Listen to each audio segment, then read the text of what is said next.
énormément de bien. Le Dieu que nous suivons, le Dieu que nous servons, il est vivant, il est vrai, il est réel, il agit. Il agit, le Dieu que nous servons n'est pas un Dieu de hasard. Sa main intervient effectivement dans les événements. Il est capable de changer des choses. Il est capable de faire pousser de la verdure là où il y avait le désert. Il est capable de décanter des situations intenables. Souvent, c'est quand on a fini de traverser, on se rend compte. Hier, nous avons lu un psaume où il y a une question qui était posée. Il dit, sans l'Éternel qui nous protégeait, qui est-ce qu'on allait être? Quel serait notre sort si l'Éternel n'avait pas été là pour nous protéger des crocs de ces personnes qui voulaient nous dévorer, pour nous faire échapper notre âme, comme un oiseau qui se libère du filet de l'oiseleur.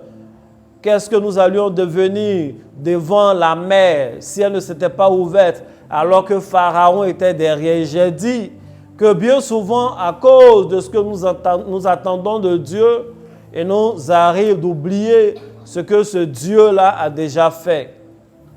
Et nous avons regardé nos vies, du moment où nous sommes encore en vie, nous avons dit merci à Dieu, nous avons prié et ce Dieu-là est avec nous même pour les défis à venir, les défis présents, et avec lui, nous ferons des exploits. Car avec Dieu, nous ferons des exploits et il écrasera nos ennemis sous nos pieds. Que Dieu écrase tes ennemis sous tes pieds. Et que cela constitue ton escalier pour ton élévation au nom de Jésus. Dieu, il écrase nos ennemis sous nos pieds parce qu'il veut que ce soit cet amas-là d'ennemis qui constitue l'escalier pour notre élévation. Que Dieu écrase toutes ces choses-là, tous tes ennemis sous tes pieds et qu'ils servent d'escalier pour ton élévation, ta croissance au nom puissant de Jésus. Que ceux qui parlent mal de toi aujourd'hui, que cette même bouche-là te loue demain au nom de Jésus. Que ceux qui se moquent de toi aujourd'hui, que la même là demain viennent te solliciter au nom de Jésus. Que Dieu se glorifie dans ta vie. Souvent, on veut que Dieu éloigne nos adversaires, nos ennemis. Oui, je prie qu'il les éloigne de sorte qu'ils ne te touchent pas, mais qu'ils te voient par moments, c'est bon. Afin qu'ils disent, mais celui-là, celle-là, on se moquait d'elle, mais son Dieu lui a fait du bien. C'est pourquoi David a dit, il dresse une table devant moi, en face de mes adversaires. C'est-à-dire, ses adversaires sont là, mais Dieu dresse une table pour lui. C'est devant ces mêmes adversaires que le voyant mourir de faim hier, que Dieu va dresser une table. Amen. Ce sont devant les mêmes adversaires qui se moquaient de lui hier, pendant qu'il se couchait de caverne en caverne, de brousse en brousse. C'est devant eux qu'il va habiter au palais. Il dit, en face de mes adversaires, tu dresses une table. La présence de tes ennemis n'empêchera pas Dieu de te bénir en cette saison. La présence de tes ennemis ne t'empêchera pas de manger en cette saison. La présence de tes ennemis ne t'empêchera pas de manifester le bonheur et la grâce en cette saison au nom puissant de Jésus. Aujourd'hui, nous allons lire le psaume 125, nous allons prier avec, je vais commenter quelques points et tu vas apprendre. Demain également, nous allons passer au psaume 126 et à partir du lundi prochain, nous allons aborder un autre thème en continuant dans les cantiques des degrés, mais je veux enseigner sur le secret du bonheur. Tout le monde veut être heureux. C'est quoi le secret du bonheur? On fait quoi pour être heureux? Ça, c'est notre thème. Donc, si tu veux être heureux, je pense que lundi, tu seras connecté. Hein? Tu seras connecté. Ce n'est pas tous les chrétiens qui sont heureux. Ouais, le secret du bonheur, donne ta vie à Jésus. Alléluia. On peut donner sa vie à Jésus et puis être malheureux. On peut donner sa vie à Jésus et manquer de tout. On peut donner sa vie à Jésus et être sans domicile fixe. Effectivement, manquer de tout, être sans domicile fixe, peuvent être des épreuves, même si on pratique certains secrets. Mais ça doit être des épreuves passagères. Il n'y a pas quelqu'un qui va à l'école et puis tous les jours, il joue des examens. Il n'y a pas. C'est quelle école on va? Tous les jours, il y a épreuve. Chaque jour, tu vois, il y a examen. Ce n'est pas ça qui est la vie. Oh, il y a des chrétiens, c'est comme ça leur vie est. Chaque jour, il y a une épreuve. Maintenant, quand ils finissent les épreuves, là, on ne voit pas la récompense. Oh, ailleurs, quand tu fais les épreuves, après on dit, ah, vraiment, tu as réussi, tiens ta licence, tu peux chercher travail avec. Mais toi, tu fais des épreuves, il n'y a aucun diplôme, aucune récompense à la fin, c'est quoi? Quand Jésus a fini ses épreuves, la Bible dit, les anges sont venus le servir. Il a invité un mariage, il a transformé l'eau en vin. Des disciples l'ont suivi. Il y avait des gens autour de lui. Toi, quelle est ton épreuve? Quand, comment il s'appelle? Le monsieur qui souffre, on prend tout pour faire exemple là. Job. Quand il a fini ses épreuves, Dieu lui a donné des enfants, il lui a donné des filles. Ses filles étaient les plus belles de toute la région. Dieu lui a donné encore de l'argent, des bœufs, des biens. Mais quelles sont ces épreuves qui n'en finissent point? C'est-à-dire, aujourd'hui, tu es éprouvé sur le plan de la santé. Dès que c'est fini net, c'est sur le plan financier, tu es éprouvé. Après, c'est sur le plan familial. En fait, c'est des épreuves seulement à la fin. Ce n'est pas sanctionné par un diplôme ou par une récompense. Ce n'est pas une épreuve qui vient de Dieu. Hein. La Bible dit que Dieu ne tente personne au-delà de sa force. Il n'éprouve personne. Dieu ne tente personne. Il n'éprouve personne au-delà de sa force. Mais toi, tu es d'épreuve en épreuve, ta vie est toujours jour d'examen, il y a un problème quelque part. Ce n'est pas le programme que le ministère de l'enseignement a donné. Le ministère de l'enseignement dit donner des cours, faites des sorties, souvent à la fin il y a un examen et celui qui réussit à l'examen a un diplôme. Dans ce programme-là, il faut quitter dedans, il faut dire je refuse que ma vie soit une vie d'épreuve, je refuse. Que Dieu te bénisse. Tu n'as pas bien refusé, tu as refusé la timidité d'une manière. Il faut dire, je refuse que ma vie soit une vie d'épreuve interminable. Je refuse.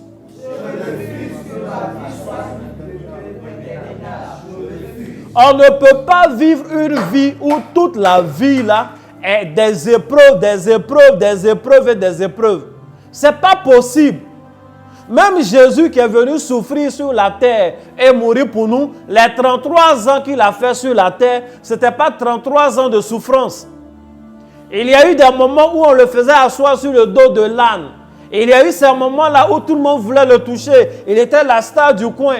Il y a eu ce moment où on l'écoutait. Il était assis sur la montagne. Les gens étaient là. Il y a eu ce moment où il a multiplié le pain. Il a multiplié le poisson. Il a mangé. Il y a eu ce moment-là où il chantait. Il montait à Jérusalem. Avec ses disciples, ils étaient heureux. Il y a eu ce moment où autour de la table, ils ont mangé. Il a bu du vin. Il était heureux. Il y a eu ce moment-là où une femme est venue essuyer ses pieds avec ses cheveux. Il y a eu ce moment où il a été parfumé. Il y a eu ce moment où des boss l'invitaient chez lui. Chez eux, il partait chez Marie, Marthe et Lazare. Il partait chez des gens importants. Il y a eu ce moment où tout le monde voulait de lui. Donc sa vie n'a pas été une vie de perpétuelle épreuve. Il a vécu uniquement l'épreuve par laquelle il devait passer pour nous sauver. Et à la fin de cette épreuve, il est mort. Mais il n'est pas resté mort. Il est ressuscité et il a été glorifié. Donc logiquement, toute épreuve dans laquelle tu passes à la fin, tu dois tirer une gloire. Toute épreuve que tu vis et à la fin il n'y a pas de gloire est une épreuve qui ne vient pas de Dieu. C'est un fouet du diable pour te faire du mal. Et je refuse cela dans ta vie en ce jour. Les gens te trahissent et après tu n'as pas de nouvelles connexions. Ce n'est pas normal. On t'abandonne et personne ne te prend en plus. Les gens ferment ta structure et Dieu n'ouvre pas autre chose derrière là-bas. Ça veut dire que ta structure n'était pas arrivée en fin de cycle pour passer à autre chose. C'est l'adversaire qui t'a eu. Il y a des épreuves que nous vivons qui ne sont pas des épreuves de Dieu, mais qui sont des victoires de notre ennemi. Et tu dois refuser que ton ennemi ait des victoires répétées dans ta vie. Ce n'est pas normal. Ce n'est pas normal. Je disais et je me répète, tu ne peux pas faire une année scolaire où tous les jours c'est jour d'épreuve, c'est pas comme ça. Et tu ne peux pas finir des épreuves sans avoir un diplôme à la fin, ce n'est pas bien. Je refuse les épreuves inutiles dans ta vie au nom de Jésus. Amen. Je refuse les épreuves inutiles dans ta vie au nom de Jésus. Amen. Dis Amen. Amen. Bien-aimés, nous allons lire notre psaume du jour. Tu vas répéter avec moi, c'est le psaume des degrés le 125e psaume. Cantique des degrés. Cantique des degrés. Ceux qui se confient en l'Éternel Ceux qui se confient en l'Éternel sont comme la montagne de Sion. sont comme la montagne de Sion. Elle ne chancelle point. Elle ne chancelle point. Elle est affermie pour toujours. Elle est affermie pour toujours. Les montagnes entourent Jérusalem. Les montagnes entourent Jérusalem. Ainsi l'Éternel entoure son peuple. Ainsi l'Éternel entoure son peuple. Dès maintenant et à jamais. Dès maintenant et à jamais. Car le sceptre de la miséricorde Car le sceptre de la miséricorde ne restera pas sur le lot des justes. ne restera pas sur le dos des justes. Je reprends. Ça reste. Ça, pour la miséricorde, il faut que ça reste. Car le sceptre de la méchanceté Car le sceptre de la méchanceté ne restera pas sur le lot des justes. ne restera pas sur le dos des justes. Car le sceptre de la méchanceté Car le sceptre de la méchanceté ne restera pas sur le lot des justes. ne restera pas sur le dos des justes. Afin que les justes ne tendent pas les mains Afin que les justes ne tendent pas les mains vers l'iniquité. vers l'iniquité. Éternel, répands tes bienfaits Répands tes bienfaits sur les bons sur les bons et sur ceux dont le cœur est droit. et sur ceux dont le cœur est droit. Mais ceux qui s'engagent dans des voies détournées, Mais ceux qui s'engagent dans les voies de que l'Éternel les détruise. que l'Éternel les détruise. Avec ceux qui font le mal, Avec ceux qui font le mal. que la paix soit sur Israël. Que la paix soit sur Israël. Tu vas répéter encore. Ceux qui se confient en l'Éternel Ceux qui se confient en l'Éternel sont comme la montagne de Sion. sont comme la montagne de Sion. Elle ne chancelle point. Elle ne chancelle point. Elle est affermie pour toujours. Elle est affermie pour toujours. Les montagnes entourent Jérusalem. Les montagnes entourent Jérusalem. Ainsi l'Éternel entoure son peuple. Ainsi l'Éternel entoure son peuple. Dès maintenant et à jamais. Dès maintenant et à jamais. Le sceptre de la méchanceté Le sceptre de la méchanceté ne restera pas sur le lot des justes, ne restera pas sur le lot des justes. afin que les justes ne tendent pas les mains Afin que les justes ne tendent pas les mains vers l'iniquité. vers l'iniquité. Éternel, Éternel, répands tes bienfaits sur les bons répands tes bienfaits sur les bons et sur ceux dont le cœur est droit. et sur ceux dont le cœur est droit. Mais ceux qui s'engagent dans des voies détournées, Mais ceux qui s'engagent dans des voies détournées, que l'Éternel les détruise. que l'Éternel les détruise. Avec ceux qui font le mal, Avec ceux qui font le mal, que la paix soit sur Israël. que la paix soit sur Israël. Dis Amen 2 fois. Amen. Amen. Bien-aimé, que Dieu te bénisse. Amen. Voici le psaume que nous avons lu en cette journée et avec lequel nous sommes en train de prier. Il y a deux choses. Il y a deux choses que je voudrais dire. Il y a un enseignement, une exhortation, et puis il y a un sujet de prière. Nous tous, on va se mettre du même côté, et puis on va parler à Dieu à partir de ce verset-là. Ce n'est pas du chantage. On ne peut pas faire du chantage à Dieu. Il est souverain, il fait ce qu'il veut. Mais c'est sa parole. L'Éternel dit, rappelez-moi mes souvenirs. Rappelez-moi mes souvenirs.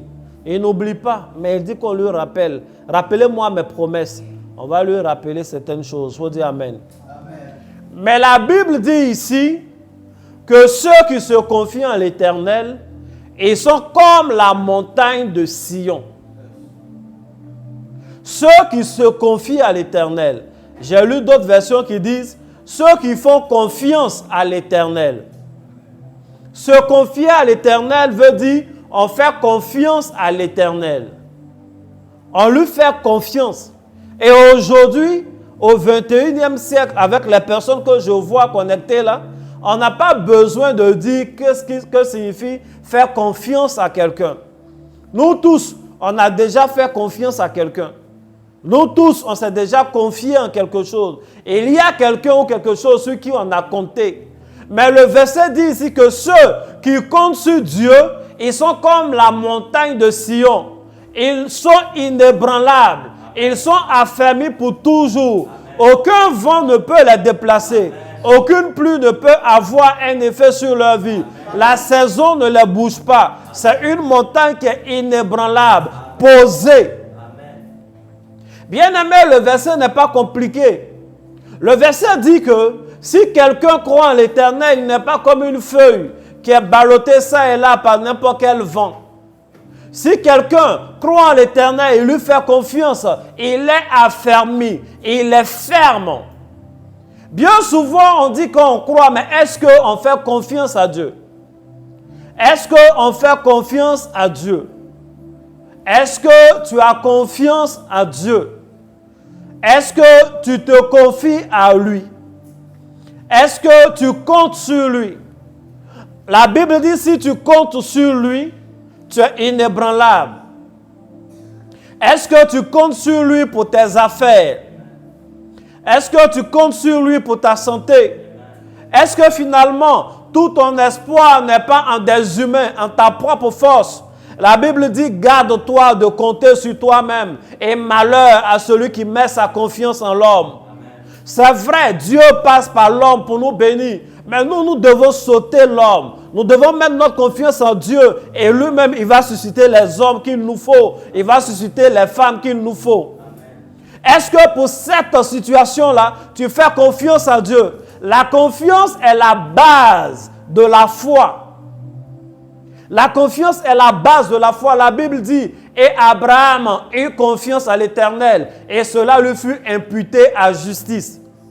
Donc la récompense que Dieu donne à l'homme de foi, c'est la confiance qu'il a en lui. Et il lui fait confiance que malgré son âge là, malgré l'âge de sa femme là, il va faire un enfant. Est-ce que ça, c'est une confiance sensée?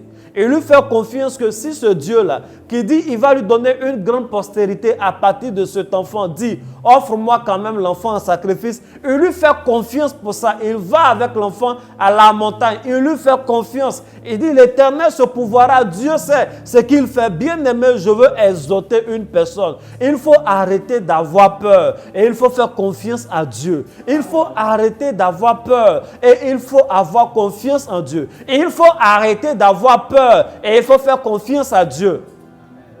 Je veux dire à une personne, il faut arrêter d'avoir peur de la pauvreté. Aujourd'hui, c'est vrai, il y a des blocages. Les choses ne vont pas bien. Tu fais des calculs. Mais est-ce que le prochain mois, je pourrai payer les factures? Est-ce que tu as le droit de réfléchir et de calculer? Mais tu n'as pas le droit d'avoir peur. Il faut faire confiance à Dieu. Tu as le droit de faire des programmations, mais tu n'as pas le droit d'avoir peur. Vous savez, la foi est comme la peur. Et la foi crée de bonnes choses, tandis que la peur crée de mauvaises choses. Lorsque Dieu veut bénir une personne, lorsque Dieu veut accomplir des miracles, il regarde à la foi. Jésus dit à la femme, va, car ta foi t'a sauvé. Lorsque le diable veut détruire, lorsque le diable veut perturber la destinée d'une personne, il regarde en la peur qui est dans le cœur de cette personne. La peur est l'âme favorite du diable pour détruire les personnes. Et Job a dit, ce que je crains, c'est ce qui m'arrive, ce que je redoute, c'est ce qui m'atteint. De la même façon que la foi est capable de créer des choses positives, c'est comme ça la peur envoie à l'existence les malheurs qui n'existaient même pas. C'est comme ça la peur est capable de créer des échecs qui n'étaient même pas programmés. C'est comme ça la peur est capable de générer des démons dans notre sillage qui n'étaient même pas envoyés par le diable au départ. La peur est un capteur qui attire le regard du diable, là où la foi est un capteur qui attire les regards de Dieu. La foi, c'est la monnaie pour payer notre bonheur. Et la peur est la monnaie pour payer notre malheur. Et il faut que tu bannisses la peur de ton cœur. La Bible dit de faire confiance à l'Éternel. Crois en l'Éternel et sois imperturbable. Peu importe la situation, remets ton sort à Dieu. Et sois certain que si Dieu ne veut pas qu'une telle chose t'arrive, la chose ne t'arrivera pas. Fais confiance à Dieu. Si Dieu ne veut pas qu'un tel malheur t'arrive, une telle humiliation t'arrive, Dieu sait comment créer le scénario pour te sortir de là. Si Dieu ne veut pas que tu meurs, tu ne mourras pas. Remets ton âme, remets ton esprit, remets ton corps, remets tes finances, remets ton déplacement. Tout ce que tu fais, remets entre les mains de Dieu et ne sois pas effrayé. Fais-lui confiance. Cet homme qui nous parle, je parle de David, il a vécu toutes les situations qui font peur. Il a vécu les situations où il affrontait les crocs du lion. Il a vécu des situations où il affrontait les griffes de l'ours. Il a vécu des situations où il s'est battu avec le géant Goliath. Il a vécu la situation où toute l'armée d'Israël, du pays auquel il appartenait, était à ses trousses. Il a vécu la situation où le tout premier roi d'Israël, qui avait été oint, était à ses trousses et voulait le tuer. Il a vécu toutes ces situations. Et ce sont des situations effrayantes. La Bible dit qu'il dormait en pleine brousse. Il y a par moments où il était obligé de faire comme s'il était fou. Par moments, il était dans des cavernes avec des serpents, avec des bêtes sauvages. Il était obligé de s'entourer des gens de rien, des gens qui apprenaient à se battre un peu à la régulière, mais qui étaient des brigands au départ. Cet homme-là a vécu toutes les situations qui font peur. Il n'a pas fait Sciences Po. Il n'a pas appris à créer un gouvernement. À la fin, Dieu va lui donner, comment on appelle, un pays à gérer. Dans ce pays, il va connaître la famine. Il va connaître des guerres avec tous ses pays voisins. Mais c'est celui-là qui nous dit, si quelqu'un met sa confiance en l'Éternel, il est comme la montagne de Sion. Et d'ailleurs, dans la Bible, la première fois que la montagne de Sion est mentionnée, c'est avec l'histoire de David. Quand David est venu au pouvoir, la première guerre qu'il a menée, il s'agissait de chasser les Philistins pour reconquérir le territoire de Sion, parce qu'il voulait que Sion demeure en Israël. C'est là qu'on mentionne pour la première fois Sion. Avant ça, on parlait de Sinaï. Et il y a un contraste entre Sinaï et Sion. C'est deux montagnes populaires dans la Bible. Il faut dire Amen. Quelqu'un peut me dire come on? Amen. Il y a un contraste. La montagne de Sinaï est une montagne qui est bien, c'est la montagne de Dieu. La montagne de Sion, c'est une montagne qui est bien aussi, c'est la montagne de Dieu. Mais dans Hébreux 12, l'auteur nous fait un genre de parallèle de ces deux montagnes. En réalité, le mont Sinaï, c'est le mont où Dieu est descendu pour donner la loi à Moïse, pour donner les interdits à Moïse. Et quand le peuple de Dieu a dit, nous voulons voir ce Dieu-là qui parle, Dieu leur a donné des conditions pour venir à la montagne de Sinaï. Mais vu les conditions qu'il a données et la façon dont Dieu descendait à Sinaï, le peuple a été incapable de s'approcher de cette montagne. La Bible dit qu'ils n'étaient pas suffisamment saints. Ils allaient mourir et ils ont été incapables. Ils ont crié au secours que Dieu s'éloigne. Même les animaux n'étaient pas suffisamment purs pour s'approcher malgré les cérémonies de purification. La montagne de Sinaï est cette montagne de Dieu, mais d'un Dieu redoutable, d'un Dieu qui donne plein d'interdits, un Dieu dont on ne peut pas s'approcher. Mais la Bible nous dit dans Hébreu que l'Éternel permet qu'on s'approche du mont Sion. La montagne de Sion, c'est la montagne de Dieu également. Mais c'est cette montagne sur laquelle il a sa demeure. Et il permet aux hommes de s'approcher. C'est une montagne qui est le signe que Dieu accepte désormais l'humanité. Cette montagne, c'est Jésus, mais la Bible dit, cette montagne, c'est nous également qui faisons confiance à Dieu. Dieu veut mettre une gloire en toi, une gloire que les hommes peuvent voir et qui va les attirer. Dieu veut faire de toi la part pour attirer les gens de ta famille. Dieu veut faire de toi un signe qu'il est l'Éternel, le Dieu qui sauve, mais il est le même Dieu qui délivre. Il est celui qui peut prendre le pauvre dans le fumier et le faire asseoir à la table des rois.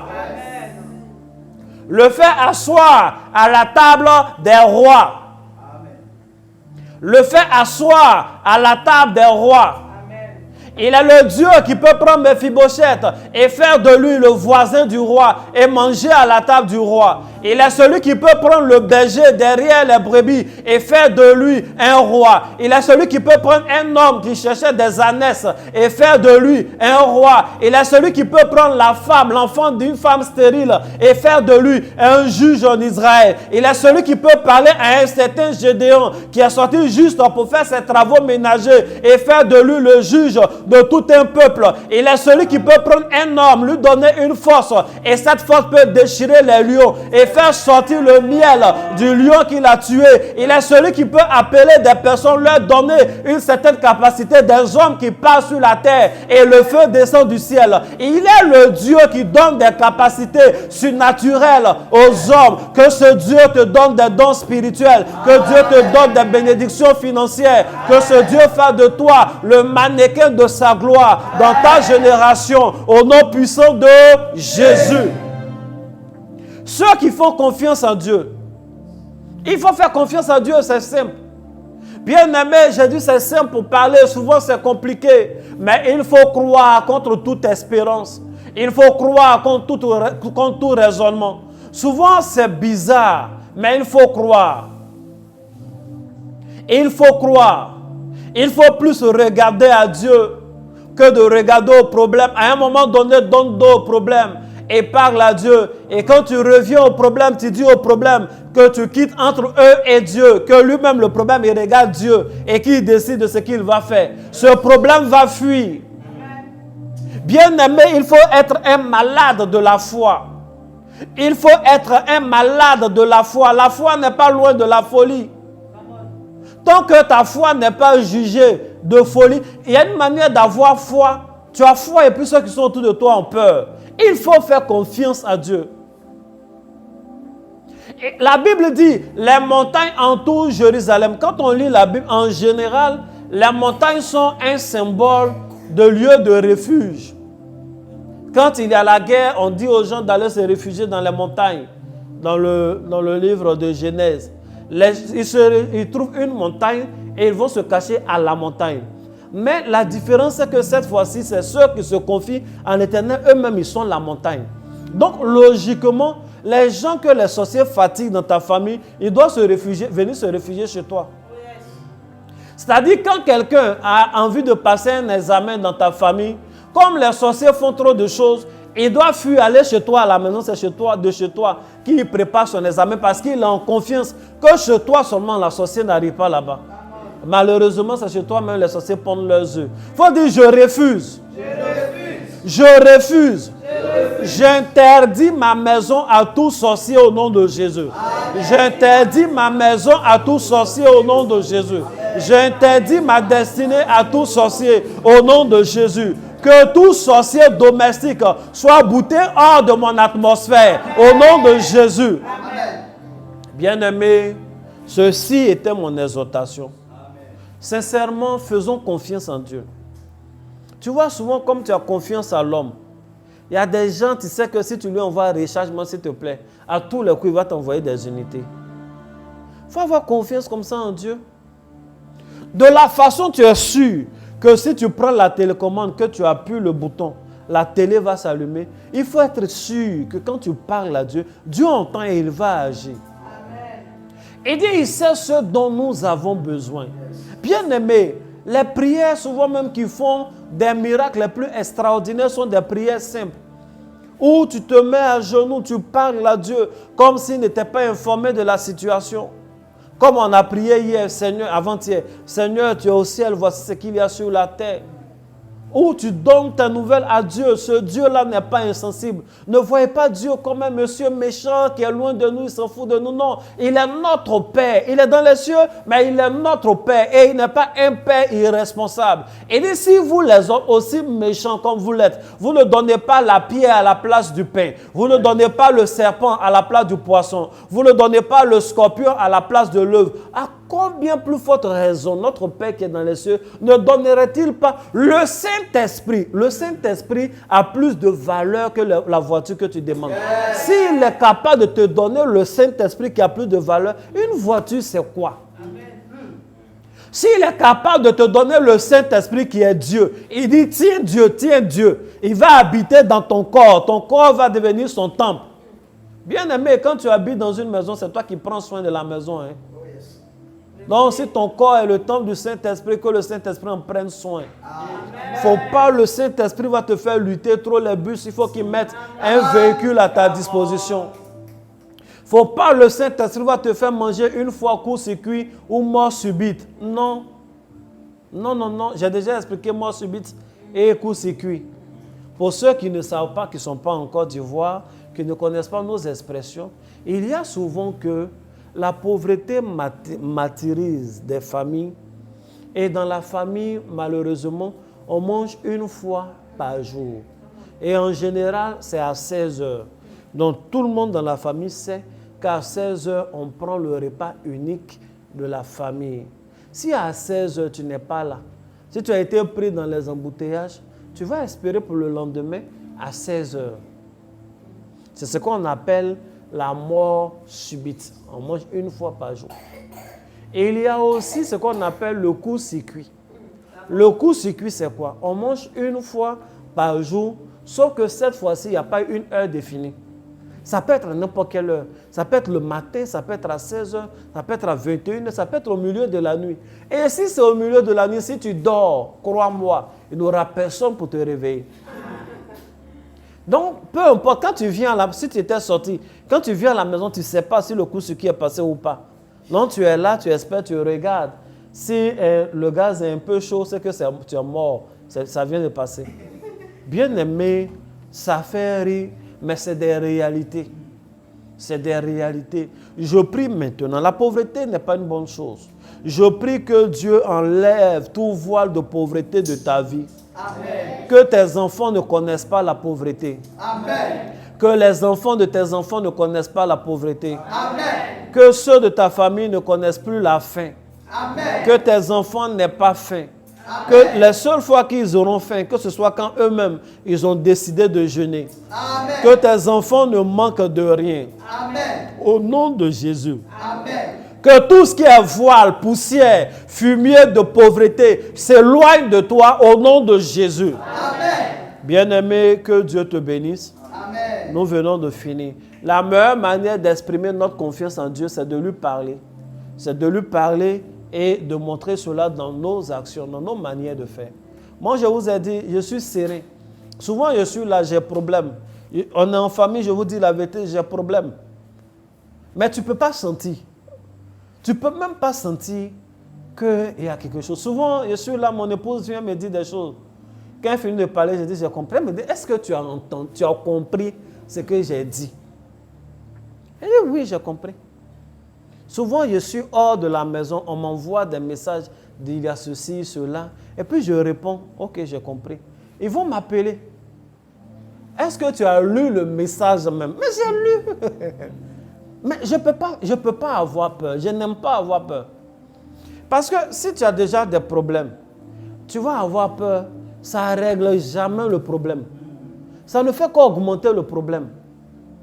Jésus a dit, par vos inquiétudes, là, vous ne pouvez même pas rendre blanc un seul de vos cheveux. Donc, pas la peine de stresser. Faites confiance à Dieu. Donc, dès l'instant que la peur commence à gagner ton cœur, bien-aimé, commence à parler à Dieu. Commence à dire à Dieu, Seigneur, voici une situation qui est en train de me faire peur.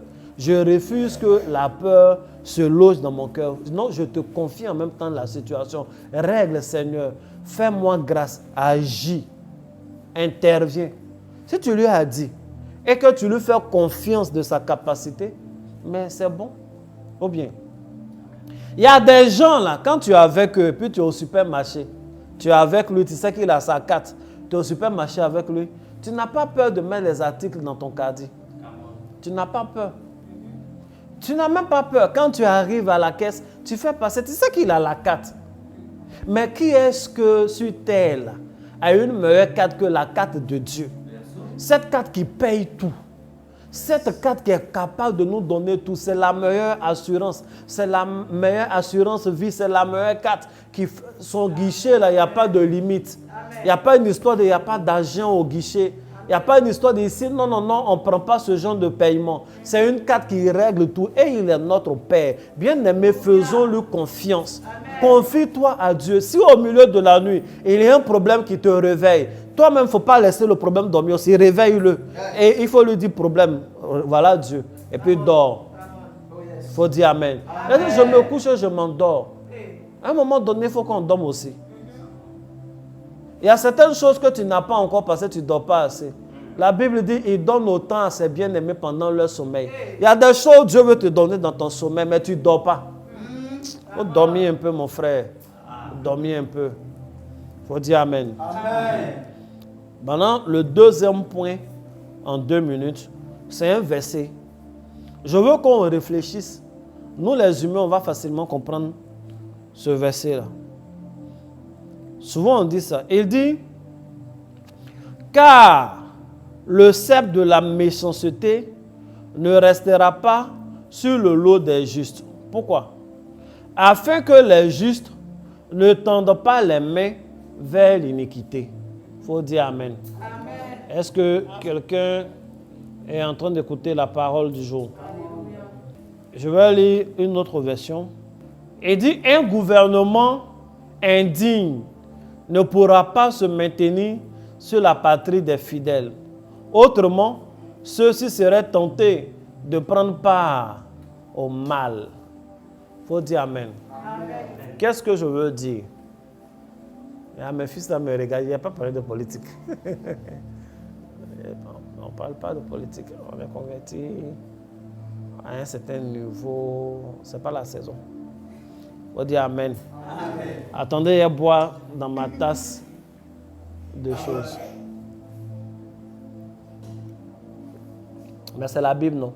Un gouvernement indigne ne pourra pas se maintenir sur la patrie des fidèles. Autrement, ceux-ci seraient tentés de prendre part au mal. Il s'agit d'un gouvernement spirituel.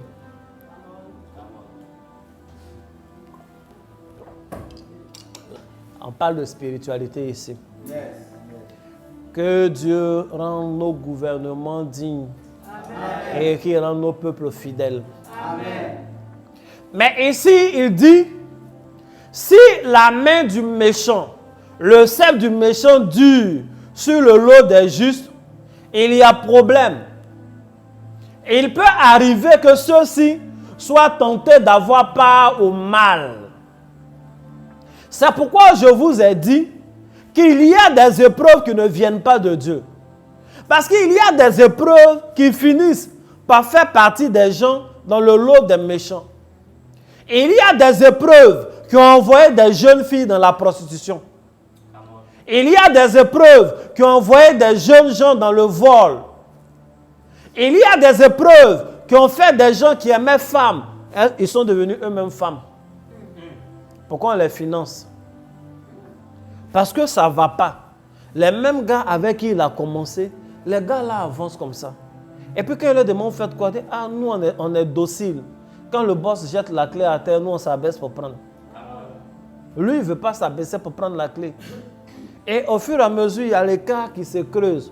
Un jour, il est tenté d'aller prendre au moins le porte-clés. Au moins ça. Et puis c'est fini. Une fois que tu tombes dans ce genre de choses, c'est fini. Les autres arrivent à organiser de grands concerts. Lui, il n'arrive pas. On lui dit, ah, nous, on a accepté de rentrer dans certains systèmes. Il dit, il ne faudrait pas que le sceptre des méchants là dure, les épreuves là durent. Sinon, cela peut conduire le juste à l'iniquité. Que Dieu m'en garde. Il faut dire que Dieu m'en garde. Il faut dire à Dieu, Seigneur, je veux que tu abrèges les épreuves dans lesquelles je suis. Je veux que tu abrèges cette épreuve. Je veux que tu abrèges le stress dans lequel je suis là. Il faut qu'il y ait le dénouement. Amen. Je suis déjà ton enfant. Seigneur, même quand je pêche, je suis ton enfant. Parce que quand je pêche, je sais que j'ai péché. Je veux toujours revenir à toi. Quand je résiste à l'épreuve, je suis ton enfant. Quand j'ai faibli face à l'épreuve, je suis ton enfant. Je suis ton enfant. Tu m'as sauvé au prix du sang de Jésus-Christ. Abrège les épreuves. Amen. Abrège les épreuves. Amen. On ne peut pas passer toute la vie à fuir Saül. On ne peut pas passer toute sa vie à fuir Saül. Seigneur, que le Saül qui nous poursuit là meure. Amen. Pas de nos mains, hein, mais il faut t'occuper. Vous savez, Saül est mort de sa propre épée. Que leur propre épée les tue au nom de Jésus. Amen. C'est sa propre épée qui l'a tué. C'est la propre épée de Saül qui l'a tué. Il faut dire Amen. Amen. Que Dieu te bénisse. Amen. On a fini notre prière du jour. Je veux te faire remarquer quelque chose. Est-ce que je peux te faire remarquer quelque chose?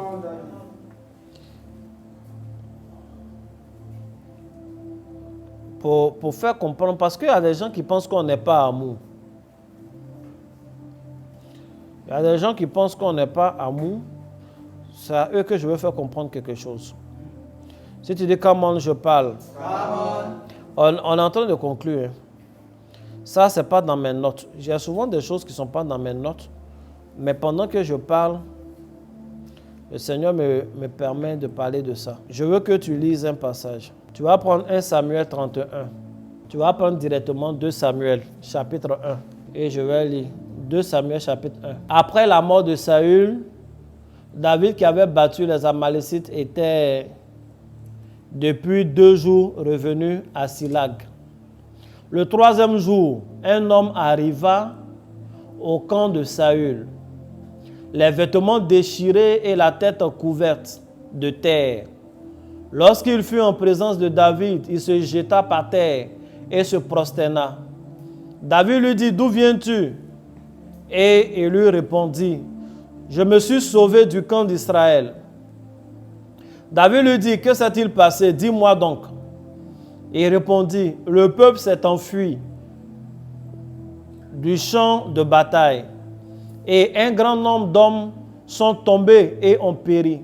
Saül même et Jonathan, son fils, sont morts. » David dit au jeune homme qui lui apportait ces nouvelles, « Comment sais-tu que Saül et Jonathan, son fils, sont morts? » Et le jeune homme qui lui apportait ces nouvelles répondit, « Je me trouvais sur la montagne de Gilboa, et voici Saül s'appuyait sur sa lance, et voici les chars et les cavaliers étaient près de l'atteindre. S'étant retourné, il m'aperçut et m'appela, je dis, me voici. Il me dit, qui es-tu? Je répondis, je suis Amalécite. Et il dit, approche donc et donne-moi la mort, car je suis pris de vertige, quoique encore plein de vie.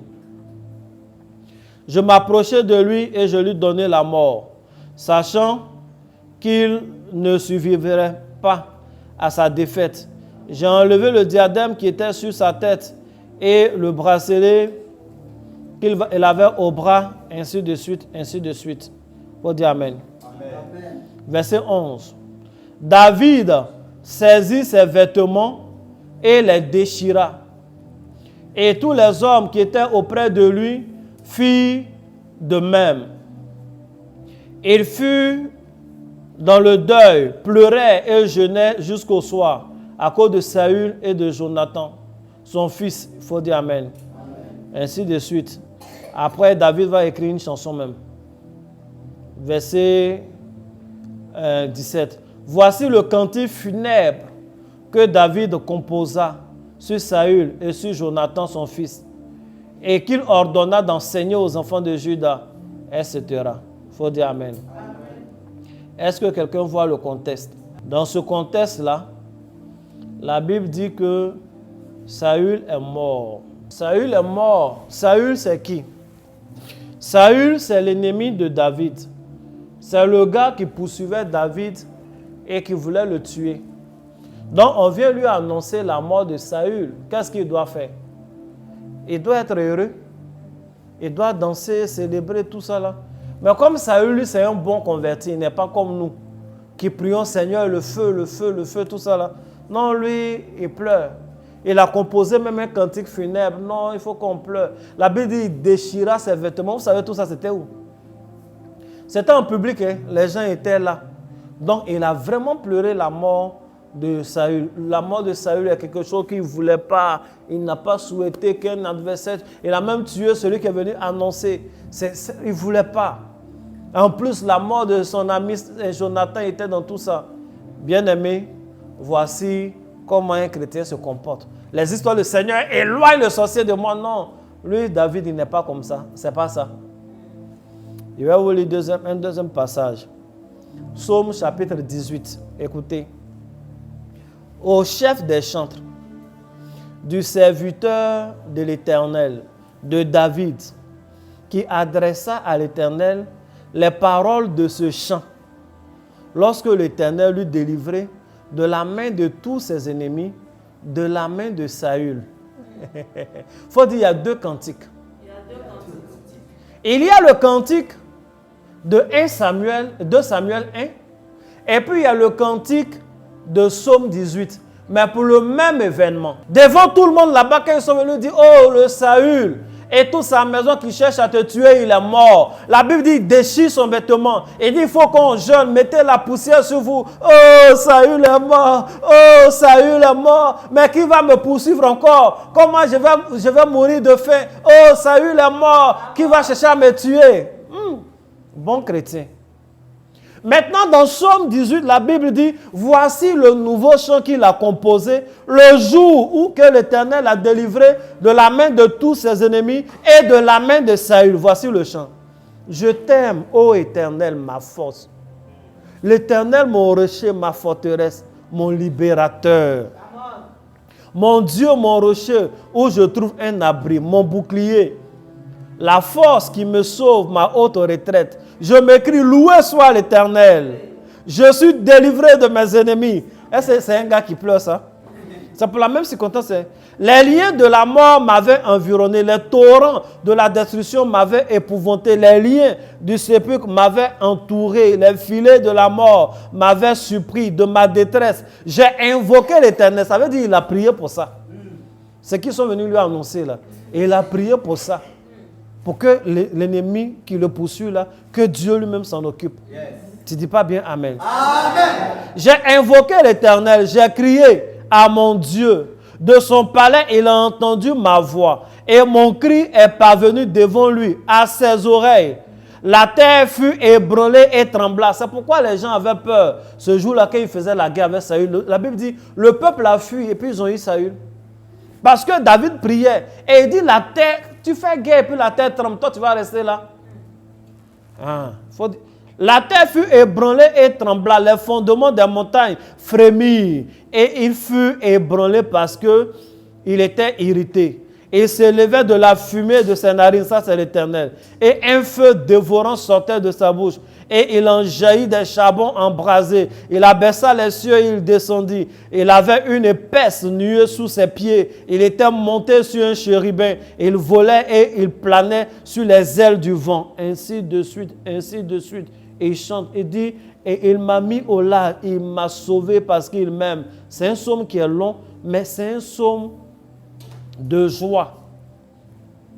Il dit, le verset 48, le Dieu qui est mon vengeur. Le Dieu qui est mon vengeur, ça veut dire quoi? Il dit, j'ai prié, j'ai invoqué l'Éternel. Et ce psaume-là est écrit quand Dieu l'a sauvé de ses ennemis et de la maison de Saül. La même occasion, bien aimé, souvent là, laissez-nous bénir nos ennemis, souvent aussi laissez-nous faire psaume 18. Tout à fait. Souvent, laissez-nous, si vous voulez intégrer le syndicat des sorciers intégrés, mais nous, laissez-nous faire le psaume 18. Tout le monde, tous les jours n'est pas 2 Samuel chapitre 1. Et il a pleuré, oh, Saül est mort. Mais ici, je t'aime, oh Éternel, tu es ma force. C'est-à-dire, il est en train de dire merci à Dieu pour ça. Amen. Que Dieu éloigne les sorciers de toi au nom de Jésus. Amen. Que Dieu brise les dents de tes sorciers au nom de Jésus. Amen. Que Dieu les frappe à la joue au nom de Jésus. Amen. Là où ils ont voulu t'humilier, que Dieu les humilie eux-mêmes au nom de Jésus. Qu'ils tombent dans la fosse qu'ils ont creusée eux-mêmes au nom de Jésus. Qu'ils tombent dans le piège qu'ils ont mis eux-mêmes au nom de Jésus. Amen. Et que tu échappes en même temps au nom de Jésus. Bien-aimés, nous sommes exaucés au nom de Jésus. Amen. Nous allons mettre fin à notre séance de prière du jour. Demain, on va se retrouver avec un enseignement et un moment de prière tout feu, tout flamme. Et à partir de lundi, on va rentrer dans le secret du bonheur. Amen. Comment on fait pour être heureux sur la terre où on est, où tout est dur là. Comment toi tu peux être heureux? C'est ce secret-là qu'on va donner pendant une semaine. Et on va finir le vendredi. Le samedi, c'est le dernier samedi de, comment on appelle, du mois. Et c'est notre dernier jour du jeûne. On va tous se retrouver à ABC. Si tu as raté le samedi, là, vraiment, tu as raté. Il y aura déjà les surprises, parce que je n'ai pas envie de tout annoncer. Mais on va se retrouver ici dans un esprit de réjouissance et un esprit de prière. Amen. on va poser des actes concrets. Tu vas venir, la Bible dit la fin d'une chose vaut mieux que son commencement. Sincèrement, le samedi, il faut venir tôt, viens même à partir de 16h. De toute façon, nous on est ici depuis qu'on a commencé le jeûne. Donc, quelle que soit l'heure à laquelle tu vas venir ce samedi-là, tu vas nous trouver et le moment de prière sera intéressant. À partir de lundi, vous aurez toutes les affiches dans nos différents groupes. Vous pourrez partager. Il faut inviter quelqu'un, il faut inviter ce jour-là. Tout ici, ABC, là, sera la piscine. La Bible dit, il y a un ange qui remuait la piscine et le premier qui descendait était guéri, quelle que soit la maladie. Yes. Parce que l'ange, il vient, il descend et puis il s'en va. Et un ange, il y aura des anges, ils vont venir nager ici. Yes. Et quel que soit le rang, que tu sois le premier, le deuxième ou le dernier, dès que tu rentres à ABC ce jour-là, le problème avec lequel tu viens là, Dieu enlève ça en même temps. Amen. Et puis il t'habille avec la solution. Il ne faut pas rater. C'est ABC, Benjerville, derrière la cité Arécas. Toutes les informations seront données. Amen. Que Dieu vous bénisse. Amen. Que la main de Dieu soit sur votre vie. Amen. Shalom et bon culte à demain.